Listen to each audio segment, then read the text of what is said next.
So what do you do with your old tea bags? I have a fantastic idea today that I'd like to share with you. And so please just sit back and relax and enjoy it. We're going to be using old tea bags to make cards. Welcome to my channel. My name is Colleen and my channel is Crafts at Home. So let's get started. The first thing that you're going to need to do is to collect your tea bags and dry them out. It's very important that you dry them because you're going to need to open them at the back by cutting this open to get the tea leaves out. And you want to do this when it's dry. It's much easier, trust me. You're going to then trim away all these little flaps on the side, and you will see that normal Ceylon tea or breakfast tea is quite dark compared to the tea bag that you'd get from herbal tea, which has a lighter background. And both these are useful for different purposes. Okay, so we're going to set that aside. The next thing, once you've actually got your tea bag cut and it's opened like this and you've trimmed away the edges, is just simply to use a glue stick and glue it onto a piece of card so that you can work with that very easily. You want to make sure that it's well glued down, and if your tea bags are particularly wrinkled, I actually iron them. I know it sounds a bit crazy, but I do iron them just so that it's easier to work with. I'm going to use some stamps today to create with this, and these are just simply little gel stamps which you get on a sheet.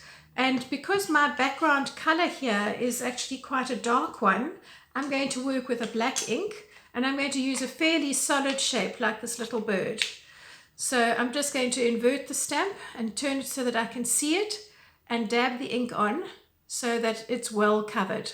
If you have not done a lot of stamping and you're uncertain of how it works, then just try it out a couple of times on a piece of paper and you'll soon get the hang of it. So because my stamp holder here is clear, I can turn this over and see where I'm going to position it.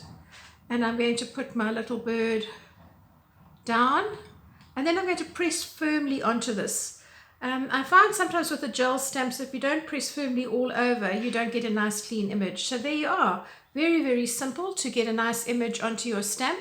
And this little one that I've left finished now with the ink, I'm not going to print anymore. I'm just going to simply pop this into a bowl of water while I continue, and the ink won't then get dried. These inks that I'm using are water-based inks. They're pigment inks, just these little tiny little boxes that you get at the craft store. Okay, so the next thing to do would be to take some double-sided tape, which is a great favorite if you're working with cards, and put a few little tabs of that on the back, and then you're able to then put this down onto a piece of card like that to be able to work. Okay, so the process of actually making the card is very simple. So what I'd like to do now is just to talk you through some ideas and show you what I've done with various things. So this is a card made just with a simple black stamp, as I have done just now. And you'll see that that shows up very nice and easily, firstly because it's a solid shape and it's black on a dark background. If you had to use a very sort of light colored stamp or one that's got lots of spaces, it wouldn't show up so easily. The second card I've done here is a little stamp of a cat, and on this one here I've gone in with some gel pens, and I've just simply picked up some colors to make that a little bit more fun.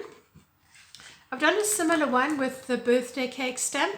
Also just used some gel pens to color those in and make it a little bit more accessible and make it more fun for you to actually do. Then this last one that I have here, I had a flower stamp, which is this one here, you can see it, and I stamped it twice over the same spot. And then this is a little embellishment that I made just with a punching up a piece of an old book that I had that was just falling apart, and I've used that as an embellishment. You could also use something like a rectangular stamp or a square stamp and stamp it one way first horizontal and then at a diagonal angle, and then take a little embellishment like that to embellish your cards. So I hope you feel inspired. Here are a few ideas of what you can do with your old tea bags, and there are plenty more things that you can do. So please just subscribe to my channel and you'll get the latest notifications of what you can do. Other projects, some to do with decoupage, some to do with making bookmarks, some making tea light candle holders. So please join me. I'd love to see you again. Thanks for now. Bye.